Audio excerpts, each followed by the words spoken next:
Bapak dan Mama, saudara dan saudari umat beriman yang terkasih, selamat sore, selamat malam, selamat berjumpa lagi dalam permenungan kita pada sore malam hari ini, Selasa 29 Maret 2022, pekan keempat masa Prapaskah. Mari kita mengawali permenungan kita pada sore malam hari ini dengan berdoa. Dalam nama Bapa dan Putra dan Roh Kudus. Amin. Ya Allah yang kekal dan kuasa, kepadamu kami sampaikan pujian, syukur dan sembah bakti kami. Limpahilah kami dengan rahmat dan berkat-Mu, agar kami mampu setia pada kehendak-Mu dan mampu untuk menolak setiap godaan dan tawaran setan yang berusaha untuk mendekati dan menjerat kami. Kini kami sudah berada di akhir masa Prapaskah tahun 2022. Semoga kami menyadari setiap salah dan dosa kami, serta menyesalinya dan memohon ampun daripada-Mu.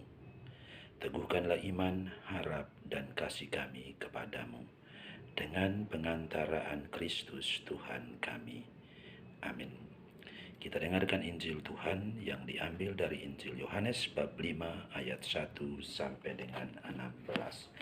Tuhan bersamamu dan bersama rohmu. Inilah Injil Yesus Kristus menurut Santo Yohanes. Dimuliakanlah Tuhan. Penyembuhan pada hari Sabat di kolam Betesda. Sesudah itu ada hari raya orang Yahudi, dan Yesus berangkat ke Yerusalem. Dan di Yerusalem, dekat pintu gerbang domba, ada sebuah kolam yang dalam bahasa Ibrani disebut Betesda. Ada 5 serambinya, dan di serambi-serambi itu berbaring sejumlah besar orang sakit, orang-orang buta, orang-orang timpang, dan orang-orang lumpuh yang menantikan goncangan air kolam itu. Sebab sewaktu-waktu turun malaikat Tuhan ke kolam itu dan menggoncangkan air itu. Barang siapa yang terdahulu masuk ke dalamnya sesudah goncangan air itu menjadi sembuh apapun juga penyakitnya. Di situ ada seorang yang sudah 38 tahun lamanya sakit. Ketika Yesus melihat orang itu berbaring di situ, dan karena ia tahu bahwa ia telah lama dalam keadaan itu, berkatalah ia kepadanya, "Maukah engkau sembuh?" Jawab orang sakit itu kepadanya, "Tuhan, tidak ada orang yang menurunkan aku ke dalam kolam itu apabila airnya mulai goncang. Dan sementara aku menuju ke kolam itu, orang lain sudah turun mendahului aku." Kata Yesus kepadanya, "Bangunlah, angkatlah tilammu dan berjalanlah." Dan pada saat itu juga sembuhlah orang itu, lalu ia mengangkat tilamnya dan berjalan. Tetapi hari itu hari Sabat. Karena itu orang-orang Yahudi berkata kepada orang yang baru sembuh itu, "Hari ini hari Sabat, dan tidak boleh engkau memikul tilammu." Akan tetapi ia menjawab mereka, "Orang yang telah menyembuhkan aku, dia yang mengatakan kepadaku, 'Angkatlah tilammu dan berjalanlah.'" Mereka bertanya kepadanya, "Siapakah orang itu yang berkata kepadamu, 'Angkatlah tilammu dan berjalanlah'?" Tetapi orang yang baru sembuh itu tidak tahu siapa orang itu, sebab Yesus telah menghilang ke tengah-tengah orang banyak di tempat itu. Kemudian Yesus bertemu dengan dia dalam bait Allah, lalu berkata kepadanya, "Engkau telah sembuh, jangan berbuat dosa lagi, supaya padamu jangan terjadi yang lebih buruk." Orang itu keluar lalu menceritakan kepada orang-orang Yahudi bahwa Yesuslah yang telah menyembuhkan dia. Dan karena itu orang-orang Yahudi berusaha menganiaya Yesus, karena ia telah melakukan hal-hal itu pada hari Sabat. Demikianlah Injil Tuhan. Terpujilah Kristus. Bapak dan Mama, saudara dan saudari, umat beriman yang terkasih dalam Tuhan. Perikop Injil Yohanes yang baru saja kita dengar bercerita kepada kita tentang Yesus yang menyembuhkan seorang lumpuh di kolam Bethesda yang letaknya dekat dengan pintu gerbang domba, yaitu pintu masuk ke dalam bait Allah. Bethesda dalam bahasa Ibrani atau Aram berarti rumah kemurahan atau rumah anugerah. Yesus melihat sejumlah orang sakit berbaring di serambi-serambi kolam itu. Yesus pasti tahu cerita tentang kolam itu dan kerinduan orang-orang sakit yang selalu datang ke kolam itu dan mungkin berbaring siang malam di situ menanti turunnya malaikat ke dalam kolam tersebut. Maka Yesus mendekati salah seorang yang rupanya lumpuh sudah selama 30 tahun, yang menantikan atau yang merindukan kesembuhan. Yesus bertanya kepadanya, "Maukah engkau sembuh?" Dan orang itu menjawab, "Tuhan, tidak ada orang yang menurunkan aku ke dalam kolam itu apabila airnya mulai goncang. Dan sementara aku menuju ke kolam itu, orang lain sudah turun mendahului aku." Yesus lalu berkata kepadanya, "Bangunlah, angkatlah tilammu dan berjalanlah." Seketika itu juga dia sembuh. Dia bangun, angkat tilamnya dan berjalan. Mengapa orang lumpuh itu yang didekati dan disembuhkan Yesus dan bukan yang lain? Mengapa Yesus tidak menyembuhkan mereka semua yang sakit dan berbaring di serambi-serambi kolam itu, yang juga mengharapkan kesembuhan? Injil tidak menceritakan alasannya, namun mungkin karena dua alasan ini. Yang pertama, orang itu sudah lumpuh selama 38 tahun, dan sudah selama itu pula ia merindukan supaya bisa berjalan lagi, sehingga Yesus lebih memilih untuk mendekati dan menyembuhkannya. Yang kedua, hari itu adalah hari Sabat. Jadi, kalau Yesus menyembuhkan mereka semua yang sakit dan berbaring di serambi-serambi kolam itu, maka masalah yang besar pasti akan terjadi. Hal ini memang sungguh terjadi, sebab orang-orang Yahudi yang melihat orang yang sudah sembuh itu mengangkat tilamnya dan berjalan, mereka menegur dia katanya, "Hari ini adalah hari Sabat, tidak boleh engkau memikul tilammu." Namun orang itu menjawab, "Orang yang menyembuhkan aku, dia yang mengatakan kepadaku, angkatlah tilammu dan berjalanlah." Rupanya, orang yang sudah sembuh itu berjalan masuk juga ke dalam bait Allah. Dan di sana ia bertemu lagi dengan Yesus. Dan Yesus berkata kepadanya, "Engkau telah sembuh, jangan berbuat dosa lagi, supaya padamu jangan terjadi yang lebih buruk." Orang itu pun kemudian menceritakan kepada orang-orang Yahudi bahwa Yesuslah yang menyembuhkannya. Sehingga orang-orang Yahudi pun berusaha untuk menganiaya Yesus, karena Yesus menyembuhkan orang pada hari Sabat. Bapak dan Mama, saudara dan saudari, umat beriman yang terkasih dalam Tuhan.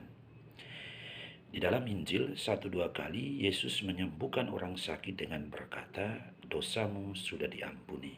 Misalnya dalam Injil Matius, bab 9 ayat 1 sampai dengan 9. Injil Markus, bab 2 ayat 1 sampai dengan 12. Juga di dalam Injil Lukas, bab 5 ayat 17 sampai dengan 32.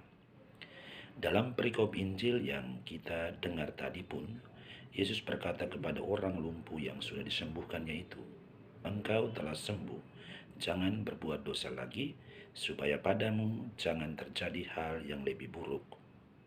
Injil tidak menceritakan tentang dosa apa yang dibuat oleh orang lumpuh itu, sehingga ia harus bertobat dan jangan lagi berbuat dosa. Namun, ada penafsir kitab suci yang mengatakan bahwa dosa yang dimaksud adalah dosa ketidakpercayaan kepada Yesus. Kini, orang itu telah disembuhkan oleh Yesus, bukan oleh air kolam Bethesda yang bergoncang karena ada malaikat yang turun dan masuk dalam kolam itu. Maka orang itu harus percaya kepada Yesus dan melaksanakan kehendak Allah, agar hal yang lebih buruk tidak terjadi lagi padanya. Di dalam Injil, kita juga melihat bahwa mujizat kesembuhan bisa terjadi dan dialami oleh seseorang karena iman. Sekali lagi, karena iman kepada Yesus. Pertama, karena iman dari orang yang sakit dan mau disembuhkan oleh Yesus. Bandingkan Injil Matius bab 8 ayat 1 sampai dengan 4, bab 9 ayat 27 sampai dengan 29. Dan yang kedua, karena iman orang lain yang mau supaya orang sakit itu disembuhkan Yesus. Bandingkan Injil Matius bab 8 ayat 5 sampai dengan 10, bab 9 ayat 1 sampai dengan 8, dan bab 15 ayat 21 sampai dengan 28. Dalam perikop Injil ini, aspek iman, baik iman si lumpuh atau iman orang lain yang mau supaya si lumpuh sembuh, tidak ditonjolkan. Yang ditonjolkan adalah inisiatif, kehendak, atau keinginan Yesus sendiri yang mau menyembuhkan orang lumpuh yang sudah tidak bisa berjalan selama kurang lebih 38 tahun. Bapak dan Mama, saudara dan saudari umat beriman yang terkasih, ada beberapa pesan perikop Injil hari ini bagi kita untuk kita renungkan dan kita hayati dalam keseharian hidup kita. Yang pertama, Yesus tidak mengatakan bahwa setiap sakit penyakit yang kita alami adalah akibat dari dosa-dosa kita, melainkan pekerjaan setan atau iblis. Tetapi dalam keseharian hidup kita, kita sering menghubungkan sakit penyakit yang kita alami atau yang dialami oleh sama saudara kita sebagai akibat dari dosa dan salah kita. Oleh karena itu, jika kita sakit atau sesama kita sakit atau anggota keluarga kita sakit, selain kita pergi ke dokter untuk mencari kesembuhan, kita jangan lupa untuk datang kepada Yesus, berserah diri kepada Yesus, memohon ampun atas dosa-dosa kita, dosa-dosa sama saudara kita yang sakit, dan memohon kesembuhan dari Yesus sendiri dalam keyakinan yang sungguh-sungguh, bukan setengah-setengah. Sekali lagi, dalam keyakinan yang sungguh-sungguh, bukan setengah-setengah, bahwa Yesus akan mengulurkan tangan kepada kita dan bertanya kepada kita, maukah engkau sembuh? Dan Yesus pun akan menyembuhkan kita dengan cara Yesus sendiri. Sekali lagi, Yesus pun akan menyembuhkan kita dengan cara Yesus sendiri. Yang kedua, mari menjadi perpanjangan tangan Yesus untuk memberi perhatian, cinta, dan doa kepada saudara-saudara kita yang sedang sakit. Yang ketiga, kita berasal dari debu. Kita ini makhluk yang lemah dan rapuh, yang mudah jatuh dalam godaan dan rayuan setan. Kita tidak akan luput atau lepas dari salah dan dosa. Kini kita berada dalam masa prapaskah, maka marilah kita menyadari dosa dan salah kita, menyesalinya, memohon ampun dari Tuhan, dan bertobat. Yang keempat, Tuhan Maha Rahim, Tuhan Maha Belas Kasih, Tuhan Maha Pengampun. Mari mohon belas kasih, kerahiman, dan pengampunan padanya. Tuhan tidak akan menolak kita yang mau bertobat dan kembali kepadanya. Amin. Semoga Tuhan beserta kita sekarang dan selama-lamanya. Semoga kita sekalian, hidup dan karya pekerjaan kita, mereka semua yang kita doakan dan yang mengharapkan bantuan doa kita, teristimewa mereka semua yang sedang sakit,